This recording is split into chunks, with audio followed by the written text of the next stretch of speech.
Hello YouTube. I got some sad news today from my sister. She called me to let me know that her Aunt Deborah passed away. I knew she was going to have open heart surgery. Things were looking good. And she died from complications.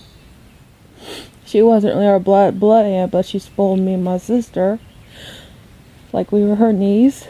She grew up in the family, and she even claimed me and my sister to be her nieces when we really weren't. So, if you can, please